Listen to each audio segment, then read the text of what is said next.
Et bien souvent, ton cerveau le perçoit avant même que ta conscience accepte cette vérité. Aujourd'hui, nous allons parler d'un sujet que peu de gens associent à la science. Ce lien mystérieux entre la neuroscience, la psychologie de l'attachement et la manière dont notre cerveau détecte le danger émotionnel dans nos relations les plus intimes. Mais laisse-moi être clair dès le début. Cette vidéo n'est pas là pour alimenter la méfiance ou la paranoïa. Au contraire, elle est faite pour t'aider à comprendre ce qui se passe réellement quand tu ressens ce malaise profond, cette impression que quelque chose ne va pas. Parce que souvent, ton intuition perçoit la vérité avant ta raison. Ton cerveau est bien plus intelligent que tu ne le crois. Le système limbique, cette partie ancienne et instinctive de ton cerveau chargée de la survie, analyse en permanence ton environnement à la recherche du moindre signe de menace. Et quand il s'agit de la personne que tu aimes, de celle avec qui tu as construit confiance, intimité et vulnérabilité, ce système devient incroyablement sensible aux changements les plus subtils. Il ne s'agit pas de choses évidentes, comme des messages suspects ou des traces visibles de tromperie. Non, il s'agit de signaux minuscules, presque imperceptibles, que ton cerveau repère, mais que ton esprit refuse souvent d'affronter. Pendant des années, j'ai vu des personnes arriver en thérapie brisées, non pas uniquement à cause d'une trahison, mais parce qu'elles avaient ignoré pendant des mois, voire des années, les signaux que leur propre cerveau leur envoyait. Et ce qui leur faisait le plus mal, ce n'était pas seulement la perte, c'était cette prise de conscience douloureuse. Au fond, elles savaient déjà. Ce que je veux faire dans cette vidéo, ce n'est pas te donner une simple liste de signes. Je veux que tu comprennes la psychologie derrière ces signaux, que tu saches pourquoi ton cerveau réagit ainsi, et surtout, que tu aies des outils concrets pour faire la différence entre une intuition légitime et une peur irrationnelle. Alors reste bien jusqu'à la fin, car ce que je vais te révéler sur la différence entre intuition et anxiété pourrait complètement changer ta vision de tes relations. Et avant de plonger plus loin, si tu trouves ce contenu utile, abonne-toi à la chaîne et active la cloche. Ici, nous parlons de santé mentale, d'attachement et d'intelligence émotionnelle, des sujets essentiels pour vivre des relations saines et conscientes. Comprendre le cerveau amoureux, avant de parler des signes concrets. Il faut comprendre comment ton cerveau fonctionne dans une relation. Sinon, tout ce que je vais dire pourrait être mal interprété, et la dernière chose que je veux, c'est te pousser vers un état de suspicion ou d'hypervigilance toxique. Quand deux personnes forment un lien profond, leur cerveau active le système d'attachement, le même que celui d'un enfant cherchant la présence rassurante de sa mère. Ce système ne disparaît pas avec l'âge, il évolue simplement et s'applique à nos relations adultes. Quand ce système détecte que la personne censée être ton refuge émotionnel ne l'est plus autant, ton cerveau déclenche un état d'alerte. Tu ressens de l'anxiété, une tension constante, un déséquilibre. Et souvent tu te dis que le problème vient de toi, que tu es trop sensible, trop jaloux, trop dépendant. Parfois c'est vrai, cette anxiété peut venir de traumatismes anciens, d'un attachement insécure hérité de l'enfance. Mais dans bien d'autres cas, ton anxiété est une réponse parfaitement logique et adaptative à un changement réel dans la relation.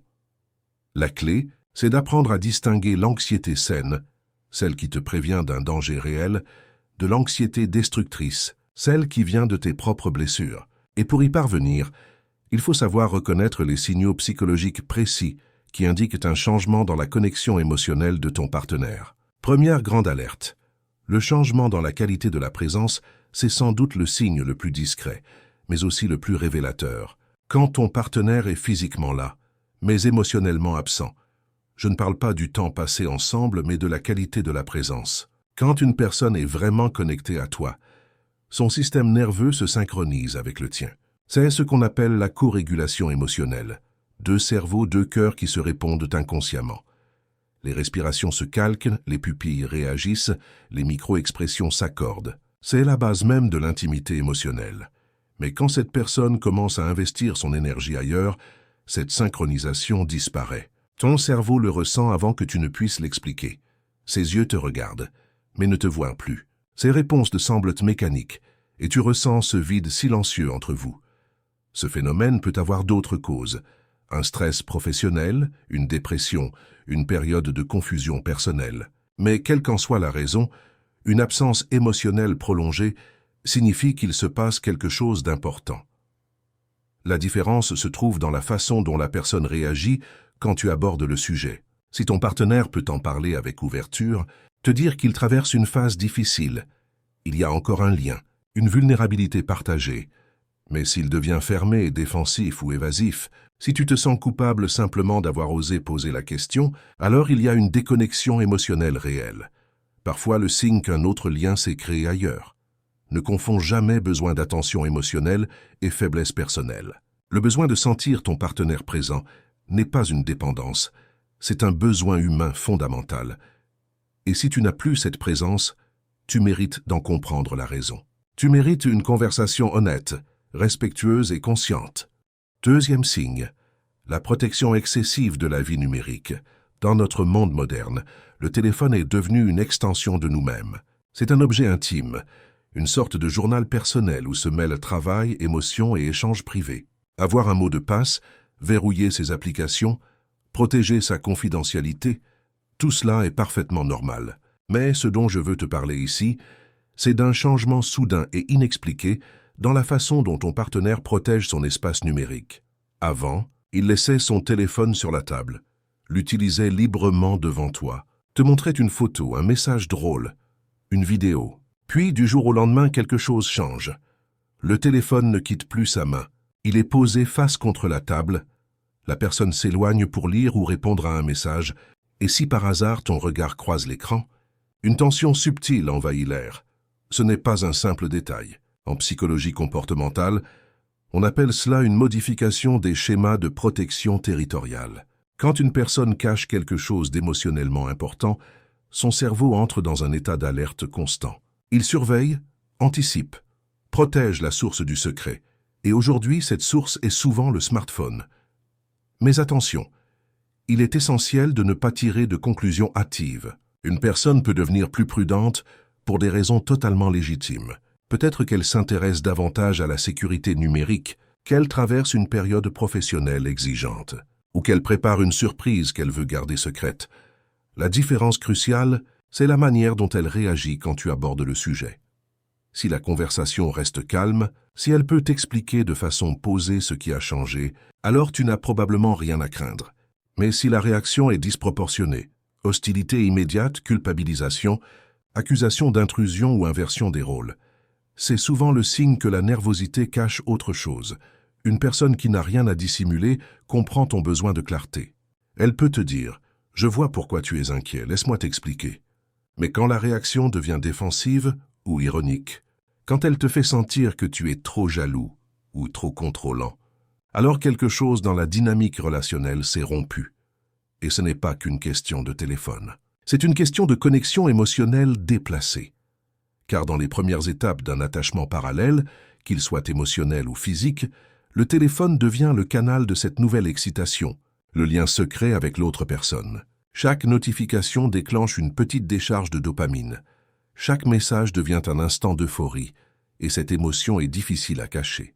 Ton cerveau le perçoit, dans la posture, dans le ton, dans les micro-expressions. Encore une fois, il ne s'agit pas d'espionner ni de soupçonner tout le monde. Il s'agit de comprendre les signaux inconscients qui t'informent d'un déséquilibre. Parce que l'amour et la confiance ne peuvent pas survivre dans le doute permanent, mais ils ne peuvent pas non plus exister sans honnêteté émotionnelle. Troisième signe, la transformation de l'intimité physique, c'est sans doute le sujet le plus délicat, parce qu'il touche au cœur même du lien entre deux corps. Mais il faut en parler, avec maturité et bienveillance. Quand deux personnes sont liées émotionnellement, leur connexion physique va bien au-delà du simple désir. Chaque geste, chaque contact devient un langage émotionnel. Un câlin, un frôlement, un baiser sans raison particulière. Tous ces petits gestes nourrissent le sentiment de sécurité affective. Le corps humain, et particulièrement la peau, est un organe de communication. Lorsqu'on touche la personne aimée, le cerveau libère de l'ocytocine, l'hormone du lien et de la tendresse. C'est ce qui crée ce sentiment de chaleur, de proximité, de maison intérieure. Mais quand cette énergie commence à se déplacer ailleurs, quelque chose de subtil change. Tu sens que les gestes deviennent mécaniques, que les étreintes manquent de spontanéité. Tu ressens comme une distance corporelle invisible, une rigidité, un retrait presque imperceptible, comme si ton corps n'était plus ce refuge qu'il était autrefois. ce n'est pas toujours signe de trahison. Parfois, cela vient de la fatigue, du stress, d'un souci personnel. Mais quand cette déconnexion physique s'accompagne d'un refus d'en parler, quand tu sens que ton besoin de proximité est rejeté ou minimisé, cela indique qu'il y a un problème émotionnel profond. Le corps ne ment pas. Même quand la parole se tait, il envoie des messages clairs. Et ton cerveau les capte, souvent avant que tu n'aies les mots pour les exprimer. Il est donc vital de ne pas ignorer cette sensation de froid émotionnel. Ne te dis pas que tu es trop exigeant. L'intimité physique n'est pas un bonus dans une relation, c'est une composante essentielle du lien humain. Et quand elle disparaît, c'est le signe que quelque chose de fondamental doit être réparé. Comment distinguer le malaise temporaire du vrai éloignement? Tu te demandes peut-être comment savoir si ces changements sont passagers ou si quelque chose de plus profond se joue. La réponse est dans la communication authentique. Lorsqu'une personne traverse un moment difficile mais tient encore à toi, elle essaie de t'inclure, même maladroitement, dans ce qu'elle ressent. Il y a de la transparence, un besoin d'être compris. Mais lorsqu'un lien émotionnel se déplace ailleurs, ce qui s'installe, c'est le silence défensif. Les conversations deviennent superficielles, les sujets importants sont évités. Et si tu insistes, on te reproche ton insistance. C'est un schéma typique de fermeture émotionnelle et ton cerveau le reconnaît. C'est pourquoi tu ressens cette tension diffuse, ce mélange d'anxiété et de lucidité difficile à nommer. Reconnaître sans accuser ce que je veux que tu retiennes, c'est que remarquer ces signes ne veut pas dire condamner.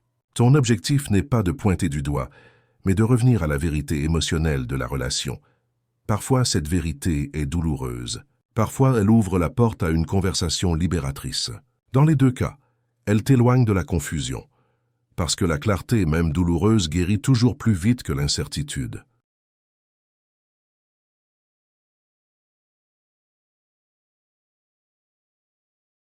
Script. Partie 1. Tu as peut-être cliqué sur cette vidéo par curiosité ou simplement parce que quelque chose au fond de toi t'a poussé à le faire. Mais écoute-moi attentivement. Reste jusqu'à la fin, car ce que tu vas comprendre aujourd'hui pourrait transformer ta manière de voir les relations, les émotions et surtout toi-même. On t'a probablement appris beaucoup de choses sur l'amour, sur les femmes, sur ce que signifie être un homme bien. Mais que se passerait-il si je te disais que la plupart de ces idées sont fausses, et que ces fausses croyances t'ont peut-être empêché de devenir la version la plus confiante, la plus lucide et la plus apaisée de toi-même? Depuis ton plus jeune âge, on t'a répété que pour plaire, il fallait être gentil, attentionné, toujours disponible. Tu as fait des efforts, tu as donné de ton temps, parfois même de ton énergie, pour montrer à l'autre que tu étais sincère. Et pourtant, malgré tout cela, les choses ne se sont pas toujours passées comme tu l'espérais. Tu as peut-être connu cette sensation étrange, celle d'avoir tout fait comme il faut, mais de ne pas obtenir le respect, la considération ou l'amour que tu pensais mériter. Et c'est là que commence le vrai problème. On t'a appris à chercher la validation à l'extérieur, alors qu'elle aurait toujours dû venir de l'intérieur. Ce que je vais t'expliquer dans cette vidéo n'est pas une simple suite de conseils. C'est une remise en question profonde de tout un système de pensée. Car la vérité, c'est que tant que tu continues à croire que ton bonheur dépend de l'approbation des autres, tu resteras prisonnier d'un schéma invisible, celui du manque, de la dépendance émotionnelle et de la frustration silencieuse.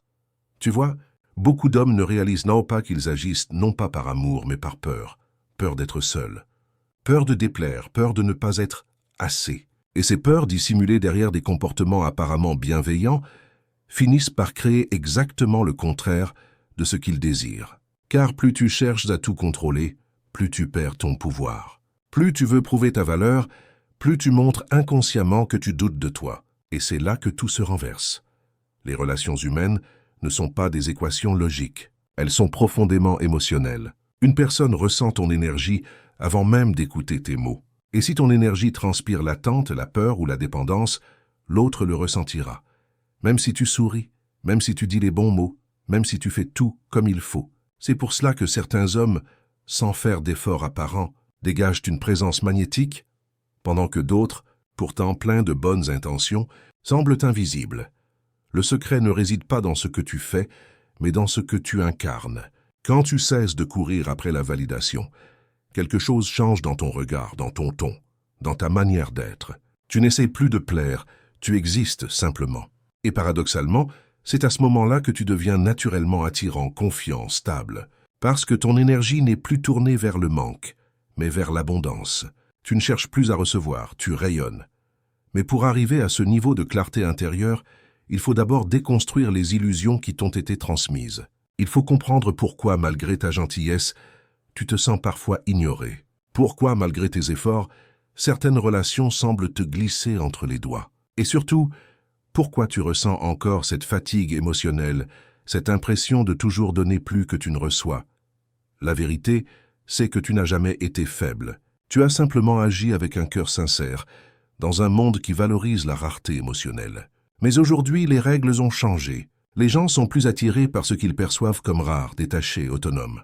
Et cela ne veut pas dire devenir froid ou indifférent.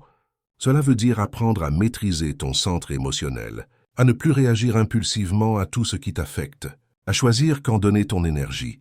Et à quel point c'est cette maîtrise silencieuse qui différencie l'homme réactif de l'homme conscient. Le premier s'adapte à tout le monde. Le second inspire le respect sans rien exiger. Et c'est là que commence la véritable transformation.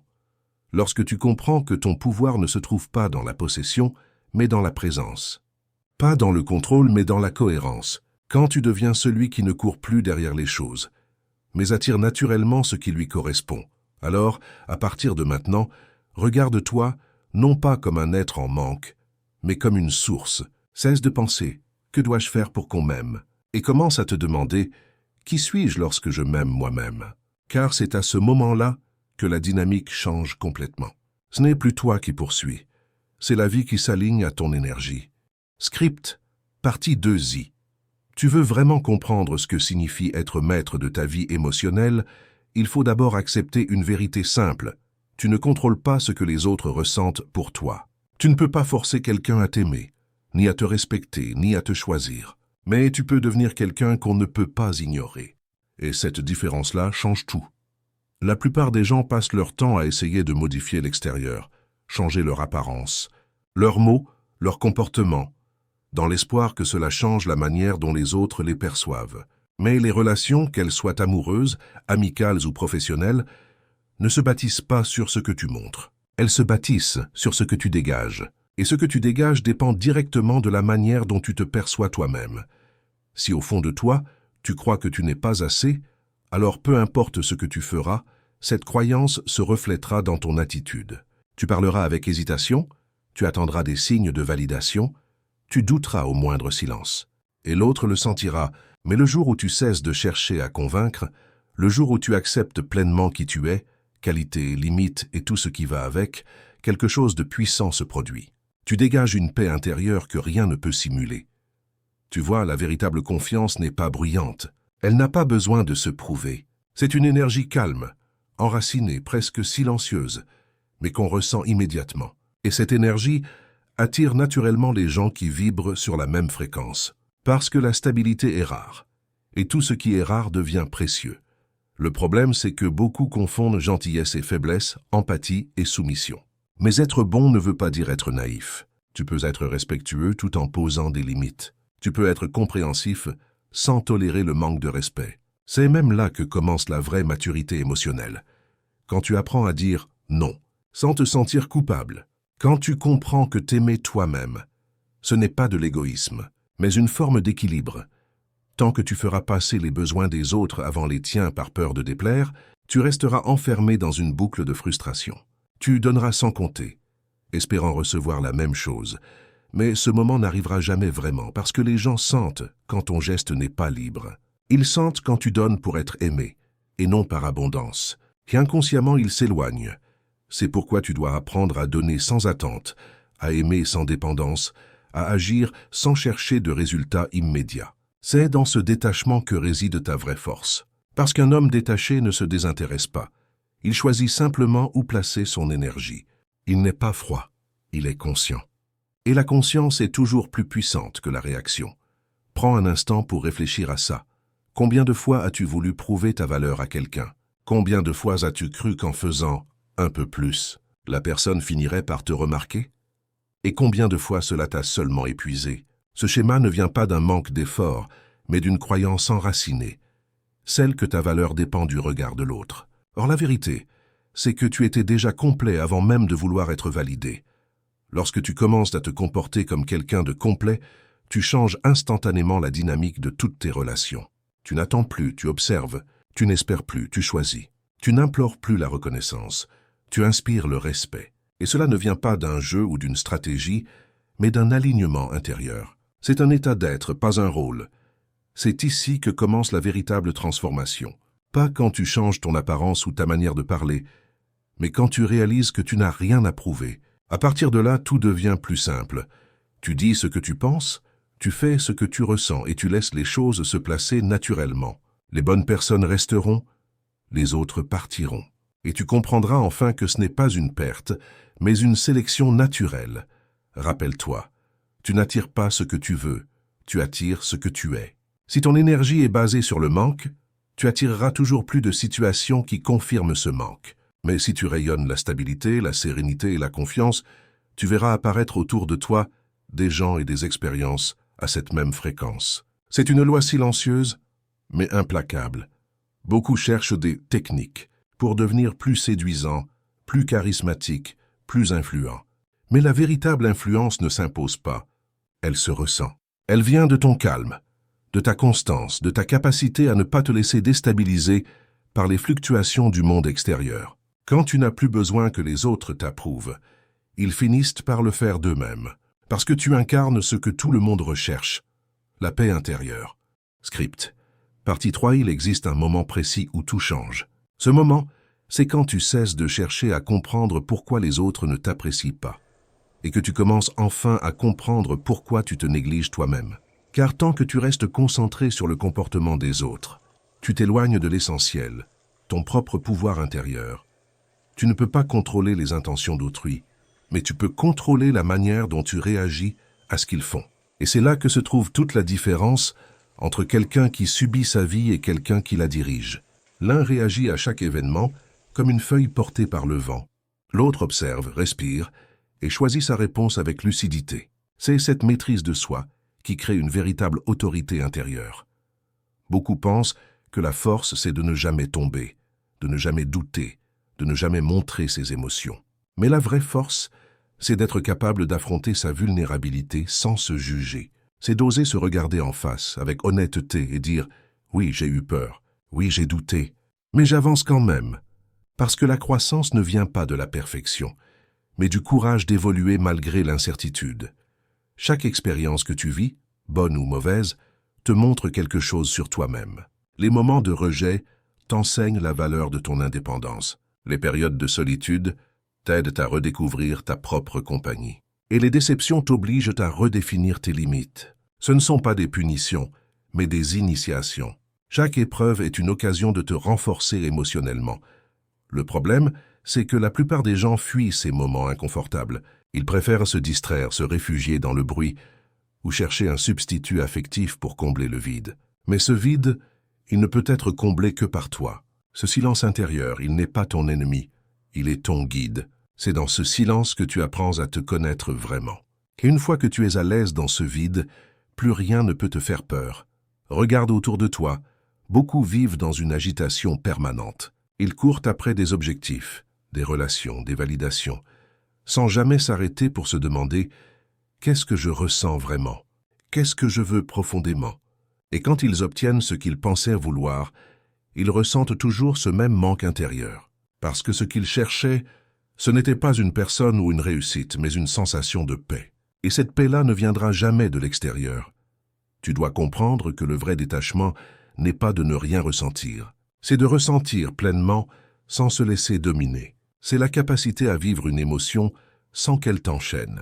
Quand tu atteins ce niveau de maîtrise, tu ne deviens pas froid, tu deviens libre.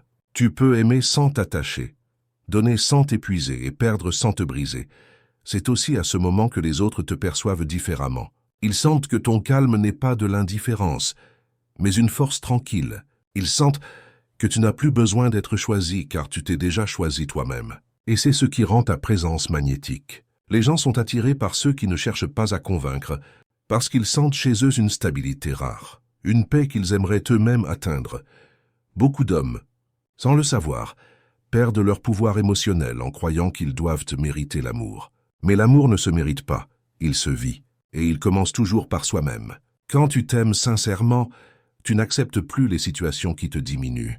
Tu n'essaies plus de changer pour plaire. Tu deviens naturellement plus sélectif, non pas par orgueil, mais par respect de ton énergie.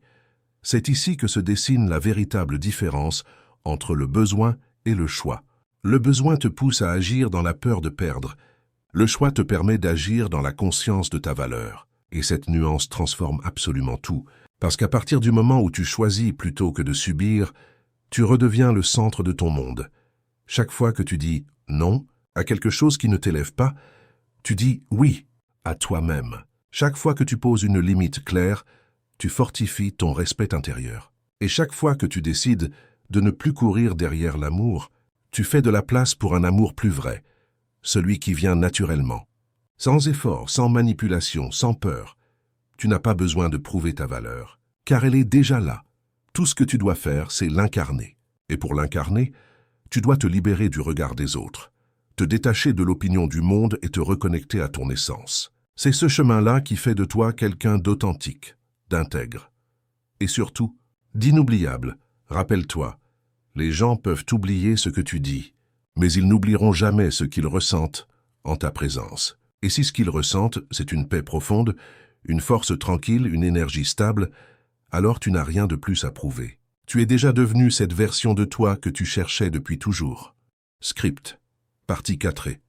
Maintenant parlons de cette distinction essentielle entre l'intuition réelle et l'anxiété destructrice, celle qui peut transformer ta perception de tout ce que tu viens d'entendre. Parce que dans nos relations, il est facile de confondre ces deux forces intérieures. Elles se ressemblent, mais elles ne viennent pas du même endroit. L'intuition est calme, précise, presque silencieuse. C'est une certitude douce, une impression subtile que quelque chose ne va pas. Elle ne cherche pas à t'effrayer, elle cherche simplement à te prévenir. L'anxiété, elle, est bruyante. Elle s'emballe, invente des scénarios, cherche à te protéger du pire avant même qu'il n'arrive. Et c'est pour cela qu'il est si difficile de les distinguer. Les deux parlent le langage de la peur, mais leur intention est différente. L'intuition veut te guider, l'anxiété veut te contrôler. Quand ton cerveau détecte un danger réel dans ta relation, il active ton système d'alarme interne, le système limbique. Ce système n'a pas besoin de preuves tangibles pour réagir. Il capte des micro-signaux, des variations dans le ton de voix, dans la posture, dans la manière dont quelqu'un te regarde. Et c'est là que ton intuition entre en jeu. Elle se manifeste comme une légère tension dans ton ventre, un changement subtil dans ton énergie, un sentiment que quelque chose s'éloigne. Tu ne peux pas toujours l'expliquer avec des mots, mais ton corps, lui, le sait. Le piège, c'est quand la peur prend le contrôle de cette intuition. Tu commences alors à tout analyser, à tout suspecter, à chercher des indices qui valident ton angoisse. Tu passes d'une écoute intérieure paisible à une hypervigilance qui te consume. Et ce n'est plus ton intuition qui parle, mais ton anxiété. C'est pour cela qu'il est vital d'apprendre à revenir au calme avant d'interpréter ce que tu ressens. Voici une règle simple. Si ta sensation s'accompagne d'un sentiment de paix, même s'il y a de la tristesse, c'est probablement ton intuition. Mais si ta sensation s'accompagne d'agitation, de panique, de pensées répétitives, alors c'est ton anxiété qui a pris le dessus. Ton intuition te pousse à agir avec clarté. Ton anxiété te pousse à réagir avec peur. Et la seule manière de clarifier tout cela, c'est de te reconnecter à ton corps. Car ton corps ne ment jamais. Quand tu prends un moment pour respirer profondément, pour te recentrer, tu laisses ton système nerveux revenir à un état neutre. Et c'est seulement dans ce calme que la vérité devient évidente. Tu n'as plus besoin de forcer la réponse. Elle se présente d'elle-même, naturellement, comme une évidence tranquille. Ce processus demande du courage, parce qu'il est souvent plus facile d'accuser l'autre que d'écouter ce que ton propre silence te dit. Mais c'est dans ce silence que naît la lucidité. Et cette lucidité, c'est ta plus grande arme pour construire des relations saines. Parce qu'une fois que tu apprends à faire confiance à ton intuition, tu cesses de douter de toi. Tu cesses de chercher des confirmations à l'extérieur. Tu sais ce que tu ressens, et cela te suffit. Alors que faire si tu réalises qu'effectivement quelque chose a changé? La réponse n'est pas toujours de partir, ni toujours de rester. La réponse est d'abord de comprendre. Comprendre ce que ton cœur te dit, ce que ton esprit redoute, et ce que ta relation te montre réellement. La vérité n'est pas toujours dramatique. Parfois, elle est simplement le signe qu'un cycle se termine, que deux personnes ont cessé d'évoluer dans la même direction. Et reconnaître cela, c'est aussi une forme d'amour, l'amour de la réalité, l'amour de soi.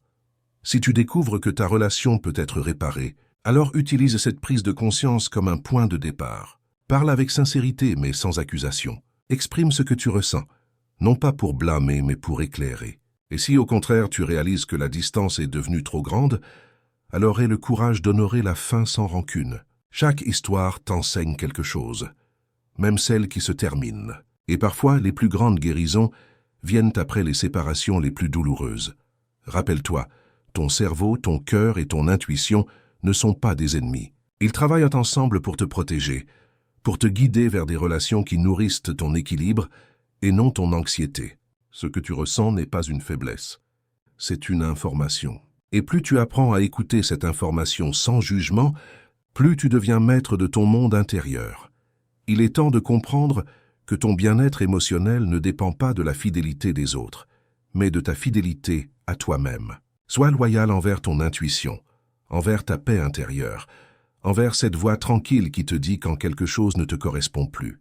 Parce que cette voix, c'est celle de ton intelligence émotionnelle la plus profonde, qu'elle ne se trompe presque jamais. Alors, si tu es arrivé jusqu'ici, sache que tu as déjà fait un pas immense. Tu es passé du doute à la conscience, de la peur à la compréhension. Et c'est dans cette compréhension que commence la vraie liberté. Ne cherche plus à savoir si quelqu'un t'aime assez. Demande-toi si toi, tu t'aimes suffisamment pour ne plus accepter ce qui te blesse. Le respect, la présence, la sincérité, ce ne sont pas des privilèges, ce sont des fondations. Et si tu ne les trouves pas chez l'autre, construis-les d'abord en toi.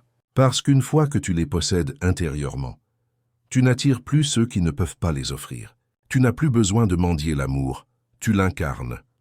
Souviens-toi enfin de ceci, le cerveau humain est programmé pour détecter le danger, mais ton âme, elle, est faite pour reconnaître la vérité. Et quand les deux s'accordent, tu n'as plus peur, tu sais. Et cette connaissance silencieuse, cette certitude tranquille, c'est ce qui te rend invincible émotionnellement. Alors avant de quitter cette vidéo, respire un instant.